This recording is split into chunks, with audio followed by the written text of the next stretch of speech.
설명합니다. 31절 말씀 보면 그러므로 염려하여 이르기를 무엇을 먹을까 무엇을 마실까 무엇을 입을까 하지 말라. 이는 다 이방인들이 구하는 것이라 이렇게 가르쳐 주셨죠. 예수님이 당신을 믿고 따른 자들에게 그 이방인들처럼 살아서는 안 된다.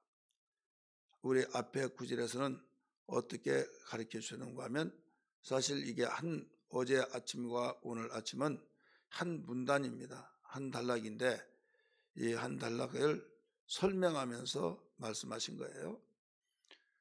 그러므로 이렇게 나오잖아요. 25절 그러므로 19절부터 24절에 있는 말씀을 설명하고 난 뒤에 거기에 대해서 부연 설명을 또 하고 있는 겁니다. 이 핵심이 뭐예요? 너희를 위하여 보물을 땅에 쌓아두지 말라. 이유는 좀과 동록과 도둑이 구멍을 뚫어서 다 가져가기 때문이다. 또 너희를 위하여 보물을 하늘에 쌓아두라. 이 말씀을 하신 거예요. 그러면서 한 종이 두 주인을 같이 섬길 수 없다. 이 설명이 24절에 나와 있죠. 이 설명을 하시면서 그러므로 내가 너희에게 이르노니 이건 뭐냐면 접촉사로 연결시켜서 하는 말씀입니다. 여기에서 너희가 왜 땅에 쌓아두느냐? 땅에 쌓아둔 이유는 너희가 염려를 하기 때문이다 이거예요. 무엇을 먹을까? 무엇을 입을까? 무엇을 입을까? 여기에 대해서 너희가 염려한데 이것들은 다 이방인들이 구하는 것이다. 염려하는 것이다. 이겁니다. 그러면서 여기에 25절에 두 가지를 위해서 말씀했어요. 목숨을 위해서 염려하지 말아라. 또 몸을 위해서 염려하지 말아라.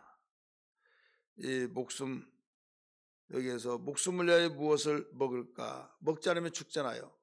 그래서 항상 양식을 확보시키고 그게 자기 계산적으로 더 충분하게 확보가 되어지고 노후 대책까지 모두 다 되어지면 끄떡없고 나는 평안하다. 나는 염려할 거 없다. 이렇게 생각하지만은 너희들 그렇게 생각하지 말아라. 열심히 일을 하며 살면 먹을 것 다 너희가 이 세상에서 먹을 때 그렇게 염려하지 않도 된다. 이방인들은 그렇게 확보해 놓고 어리석은 부자와 같이 이제는 내가 편히 먹고 쉬자라고 했지만은 어리석은 부자를 향해서 뭐라고 그랬어요? 이 모든 것을 내가 오늘 밤에 네 영혼을 도로 찾을 때 네가 가지고 있는 이 모든 것이 누구의 것이 되겠느냐라고 말씀하셨잖아요. 그러면서 어리석은 부자를 향해서 일러주면서 하나님께 대하여 부여치 못한 자는 다 이와 같으니라. 어리석은 자와 같다. 어리석은 부자와 같다 이거예요. 여러분 내가 벌어서 내가 쓰는 것은요 복입니다. 근데 내가 열심히 버는데 하나도 쓰지 못하고 다른 사람이 쓴다. 이건 저주에 속한 거예요. 예수님 말씀했잖아요. 누가 양을 키우는데 양에서 젖을 키우는 사람이 먹지 못하고 다른 자가 먹는 자, 다른 자가 다 빼앗아 먹어버린 자는 이것은 저주다. 이렇게 가르쳐 줬어요. 결혼을 해서 신랑이 신부를 취해야 하는데 다른 자가 취했다. 이건 저주다. 불행이다. 이걸 일러줬어요. 농사를 지어서 농사 짓는 농부가 먹어야 하는데 다 빼앗아 다른 자가 먹어버렸다. 삼켜버리고 가져갔다. 약탈했다. 해갔다. 이런 일이 있으면 이게 저주다. 이걸 이야기해 줬어요. 그렇다면 우리는 여기서 목숨을 위해서 염려하지 말라. 목숨이 위태로운 것은 침략을 통해서 칼끝이 목을 향하기 때문에 목숨이 위태로울 수도 있고 불의의 사고를 통해서도 여러 가지 있지만 여기서는 가장 농경사회 생활 속에서 이 음식을 통해서 여기에서 염려스러운 것이었죠. 그 맥락에서 가르쳐주는 내용을 보면 그러면서 공중에 나는 새를 보라 이 설명까지 해줘요. 공중에 나는 새 너희들이 창고에 모두 확보시켜 놨듯이 그렇게 했더냐? 아니지 않느냐 이거죠. 동중의 새들도 하나님이 다 먹여주고 다 보살펴 주어서 그렇게 길러 주시는데 하나님의 형상으로 지음받은 너희일까 보냐? 너희가 공중에 나는 새보다 못하냐? 아니지 않느냐? 하나님의 형상으로 지음받은 더 큰 축복을 받고 하나님이 다 먹이셔서 길러주신다 이거예요. 그러니까 그렇게 염려하지 말고 일하기 싫거든 먹지도 말라 하신 말씀처럼 열심히 일하면 그건 문제될 것 없다 이렇게 일러주고 있죠. 그 다음에 이제 의복을 위해서 염려하지 말라 28절에 가르쳐 주었어요. 같이 읽겠습니다. 또 너희가 어찌 의복을 위하여 염려하느냐 하시면서 설명을 합니다. 들의 백화파를 봐라. 길쌈도 하지 않는데 아름다운 옷을 입지 않느냐. 솔로몬이 왕국에서 정말 그 부유한 삶을 살았음에도 불구하고 들꽃 하나 아름다운 것보다 못하다. 솔로몬이 아무리 부와 영화를 누리며 생활했다 할지라도 그 아름다운 옷으로 입었다 할지라도 이 꽃 하나만 아름다운 못하다. 이걸 설명해 주셨어요. 그래서 여기에서 이제 결론으로 말한 것이 31절이에요. 그러므로 여기에서 목숨을 위해서 또 여기에 몸을 위해서 의복을 위해서 염려하지 말라고 하는 설명을 하시면서 다시 거기에 대한 결론을 31절에서 말씀하신 거예요. 그러므로 염려하여 이르기를 무엇을 먹을까 무엇을 마실까 무엇을 입을까 하지 말라. 이는 다 누가 구하는 거예요? 이방인들이 구하는 것이다. 너희 하늘 아버지께서 이 모든 것이 너에게 있어야 할 줄을 아시느니라. 부모는 어린아이 보호자가 무엇이 있어야겠고 어떤 음식을 주고 어떤 옷을 입혀야 할 것을 다 알고 알아서 해준다 이거죠. 예, 부모는 이 자녀를 책임질 의무가 있기 때문에 하나님께서 인간을 다른 피조물은 그렇게 만들지 않았는데 인간만을 하나님의 형상을 따라 그 모양대로 지었다 이거죠. 그리고 생육하고 번성하고 다스리라. 그리고 내가 너를 만든 것은 영광을 받기 위해서 또 찬송을 받기 위해서 만들었다. 이것은 하나님이 영광에 완전히 받지 못한 이 배고픈 사람이 배고픈 사람이 거기에 대해서 먹지 못해서 한장한 것처럼 하나님이 영광을 받지 못하여서 굶주린 자와 같은 심정을 가지고 그 영광 받기 위해서 만든 것이 아니다 이거죠. 여러분 이미 하나님은 수많은 천사들이 있는데 온 인류의 모든 그 인류의 숫자보다 천사의 숫자가 더 많다 이거죠. 그 많은 천사들로부터 영광을 받고 계셨어요. 영광을 인간을 만들기 위해 받고 있었는데 왜 영광을 받기 위해서 만들었다? 찬송을 부르기 위해서 만들었다. 영광, 찬송은 노래를 통해서만 영광이 아니에요. 대부분 사람들이 노래를 통해서 또 찬송을 받기 위해서 찬송을 많이 불러서만이 찬송을 통해서 영광을 돌린다고 생각하는데요. 그게 아니에요. 그게 아니라 그럼 뭐가 노래고 뭐가 영광 돌리는 거냐? 온 마음을 다해서 생각. 우리가 중심 속에서 하나님을 잊어버리지 말고 하나님을 사모하며 하나님을 경외하며 하나님을 의지하며 하나님을 바라보며 하나님의 약속을 믿고 오직 살아가는 삶이 하나님께 영광 돌리는 것이고 또 거기에서 하나님께 찬송을 하는 겁니다. 그러니까 마음은 없는데 노래로 영광을 돌립니다 한다고 해서 영광 받는 것이 아니다 이거죠. 또 마음은 세상을 사랑하면서 이 영광을 받으시옵소서 한다고 해서 영광을 돌린 것이 아니다 이거죠. 왜? 사람은 외모를 보지만 하나님 중심을 보시기 때문입니다. 한마디로 왜 이렇게 우리 인간을 만든 것이 그렇게 영광을 받기 위해서라고 말씀하셨을까? 하나님은 찬송을 받기 위해서 만들었다고 말씀하셨을까? 이것은 결국은 자식이 잘 되면 부모는 저절로 영광 받는 거예요. 그렇기 때문에 우리가 올림픽 경기를 통해서도 자녀가 메달을 따면 언제 벌써 거기에 메달 유망주라고 하면 거기에 지켜 있다가 땄다고는 소식과 함께 인터뷰를 하잖아요. 그 소리를 듣고 그 선수의 부모님 찾아가 인터뷰한 것이 아니라 벌써 거기에 기다리고 있다가, 이게 바로 부모가 운동했습니까? 안 했잖아요. 그런데 자녀를 어떻게 키웠습니까? 식사는 어떻게 그 메뉴를 해서 주었습니까? 하면서 이모저모 다 물어본다 이거죠. 그러면서 잘하면 부모가 영광을 받고 잘못하면 받지 못한 거예요.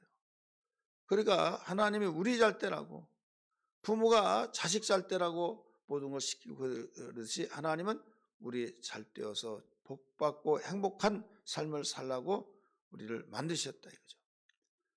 이렇게 행복하게 살라고 만드는데 먹을 것을, 입을 것을, 마실 것을, 목숨을 여러분 그냥 말 듣지 않으면 너 죽인다 막 이렇게 위협하고 그럴 뿐일까요? 아니다 이거죠. 인내하며 참고 그래서 자비하심과 은혜가 풍성하시고 노하기를 더디하시고 그 모든 것들을 참아가시면서 하나님은 우리를 돌보시고 계신다 이거죠. 그래서 어떤 일이 있더라도 우리에게는 먹을 거, 목숨을 위해서 입을 거, 마실 거, 이 부분을 위해서 목숨 걸지 말고 우리가 하나님께서 나를 사랑하시고 계시니 나는 나에게 잘되고 행복하라고 하시니 나는 하나님의 명예를 걸고 하나님을 기쁘시게 해드리기 위해서라도 내가 열심히 말씀대로 순종하며 살아가리라 라고 하는 그 마음을 가지는 삶을 시작하면서부터 영광을 받고 계신 거예요. 또 찬송을 받고 계신다 이거죠. 그래서 오늘 결론은 뭐냐면 33절에서 잘 가르쳐주고 있죠. 같이 읽을까요? 시작. 그런즉 너희는 먼저 그의 나라와 그의 의를 구하라. 그리하면 이 모든 것을 너희에게 더하시리라. 그런즉 이제 모든 한 단락에서 결론을 내리면서 이제 간추려서 내가 말한다. 앞에 부분에서 모두 내가 설명했지 않았냐. 그런즉 이제 너희들은 먼저 그의 나라와 그의 의를 구하라. 그러면 너희가 그렇게 신경 썼고 이방인들이 신경 써서 무엇을 먹을까 목숨을 위해서 또 이 몸을 위해서 의복을 위해서 그렇게 신경 썼고 그게 이루어지지 않고 그게 확보되지 않으면 염려하면서 어떻게 해서 밤잠을 이루지 못하고 머리가 터질 정도로 불안하고 초조하고 근심하고 염려하면서 살아가는 이방인들과 같이 하지 말아라. 오히려 너희들이 먼저 구할 것이다 하면서 그의 나라. 여러분 명예를 위해서도 또 이 물질을 돈을 벌려고 하는 것도 자녀가 학교 공부를 잘해서 또 착하게 하려고 하는 것도 모든 것이 행복을 위한 거잖아요. 행복. 돈이 많으면 불행하다 그러면 여러분 돈 누가 가지려고 하겠어요? 돈이 있어야 행복하다라고 하니까 돈 벌려고 한 거예요. 자기가 행복을 한다, 이것이 있으면 행복할 것이다 라고 확신을 가지기 때문에 심지어는 예수도 저버리고 말씀도 저버리고 내 뜻, 내 방법, 이게 행복의 비결이다. 하나님을 생각하고 하나님 생각으로 사는 것이 행복한 것이다 라고 말했는데 아니야, 이건 현실을 몰라서 그래 하면서 세상이 흘러가고 요구하고 있는 것들이 되어질 때 행복한 걸로 생각해서 육신의 생각을 갖잖아요. 그러나 성경은 말하고 있잖아요. 우리를 지으시고 표부를 살피신 하나님께서 육신의 생각은 사망이요 영의 생각은 생명과 평안이다. 생명과 평안이 뭘까요? 이게 행복이에요. 하나님의 나라는 행복이 있는 곳입니다. 지옥은 불행의 극치 속에서 그 최악의 상황이 전개되는 나라예요. 그래서 우리는 그의 나라를 위해서 구해야 한다. 왜 그러냐?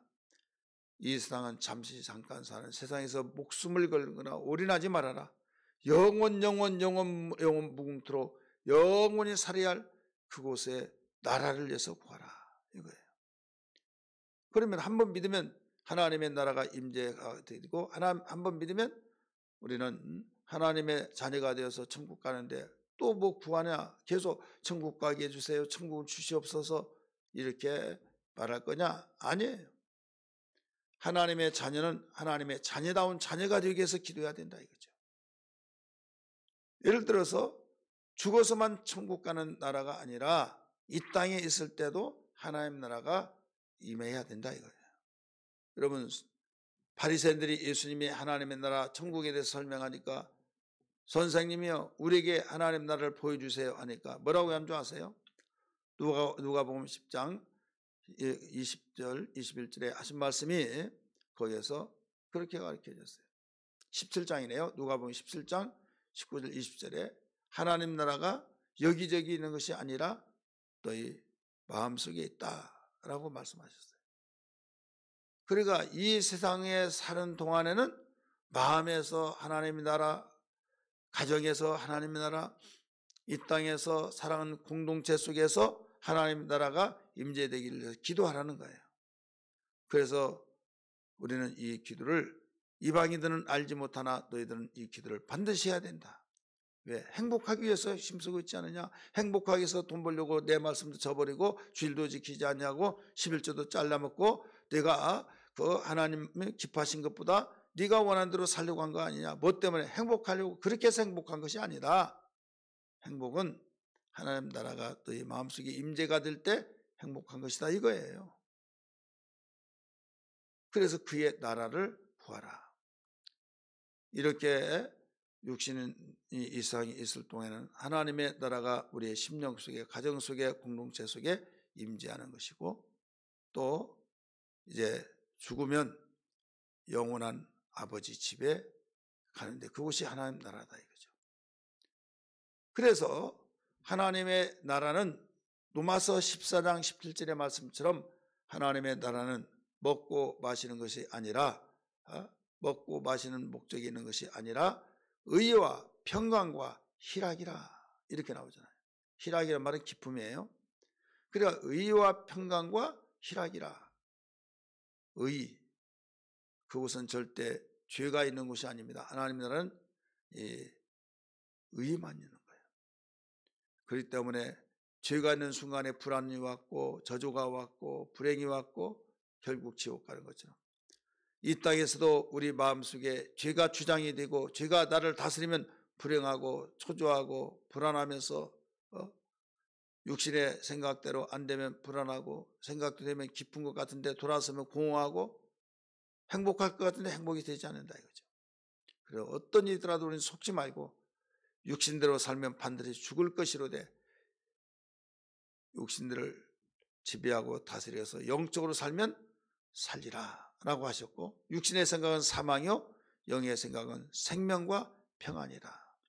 생명, 여러분 예수 안에 생명이 있죠. 바로 그 생명이 우리의 평안이잖아요. 이 하나님 나라가 임하고 있잖아요. 그래서 하나님의 나라가 임하려면 예수 믿고 생명으로 풍성해야 될 줄 믿습니다. 내가 온 것은 생명을 얻고 생명을 풍성케 하기 위해서 왔다고 하신 것처럼 이걸 다른 말로 하면 성령으로 충만해야만 됩니다. 이걸 위해서 기도하라 라고 말씀하셨어요. 그리고 또 그의 의를 구하라. 그의 나라와 그의 의를 구하라. 정관사를 붙여서 그의 의. 예수는 하나님의 의입니다. 그래서 예수를 구해야 된다 이거죠. 무엇을 먹을까, 무엇을 마실까, 무엇을 입을까, 이건 이방인들이 구하는 것이기 때문에 예수로 먹고 예수로 마시고 예수로 옷 입어라 이거예요. 예수로 옷 입어라. 예수를 구하라. 그러므로 어떤 일이더라도 우리는 이방인들과 같이 기도하지 말고 주님이 가르치신 대로 기도하는 아침 되기를 주의 이름으로 축원합니다. 할렐루야. 기도하겠습니다. 우리 다 같이 깨달은 말씀 붙들고 주여 번임에 기도합니다. 주여 주여 주여. 하나님 아버지 기도합니다. 하나님이 세상 살면서 염려거리가 많고 또 마음대로 되어지지 않을 때 근심이 되어지고 불면증이 되어지며 한숨을 내쉬며 절망과 좌절 속에 수렁에 늪에서 빠져나오지 못하여서 의아앓고 한숨을 내쉬며 하나님 이 세상에 살아갈 맛이 없고 내가 왜 사는가 이 별의별 생각을 다 하는 것이 우리 인간의 속성입니다. 하나님 이것을 너무나 잘 아시기 때문에 우리에게 이방인들과 같이 기도하지 말고 너희들은 구별된 기도하라고 말씀하시면서 하늘의 보물을 쌓아두어야 할 것을 일러주시면서 이 세상에 살면서 근심 걱정들이 많이 있을 텐데 먼저 구할 것은 그의 나라와 그의 일을 구하라고 하신 말씀을 들었습니다. 하나님의 나라의 임재가 우리 마음속에 임하기를 위해서 기도하며 하나님의 말씀이 우리를 통치하고 다스리고 그리하여 의와 평강과 희락이 넘치는 행복자가 되기 위해서 기도할 것을 가르쳐 주셨사오니 주여 이 믿음이 우리에게 강력하게 심령에서 살아 움직여지게 도와주시고 돌아가서 예수로 먹고 예수로 마시고 예수로 옷 입는 이런 신앙이 되어지도록 도와주시기를 원합니다. 하나님 아버지 세상의 모든 사람들이 살아가고 있는 그 길 넓은 길이요 사망의 길이요 그 길로 가는 사람들이 많이 있지만은 결국 사망의 길로서 불행할 수밖에 없다는 걸 알았습니다. 이제 좁은 길을 알지라도 생복의 길이 이곳이오니 주여 주님 따라가게 도와주옵소서. 주님이 십자가 짊어지고 정말 고통스러웠지만은 영원무궁토록 그는 살아계셔서 또 부활의 영광 속에서 만왕의 왕이 되셔서 이 땅에 오실 분이란 사실을 하나님 저희들을 잘 알고 있듯이 주님 따라가게 도와주시옵소서. 하나님 기도할 때도 주님이 가르쳐준 대로 기도하게 도와주시고 그리하면 이 세상에서 살아갈 때 이 모든 걸 너에게 도와신다고 하신 약속을 주님 우리에게 해주셔서 오직 믿음으로 살게 하여 주시옵소서. 오직 믿음을 따라서 기도하게 도와주옵소서.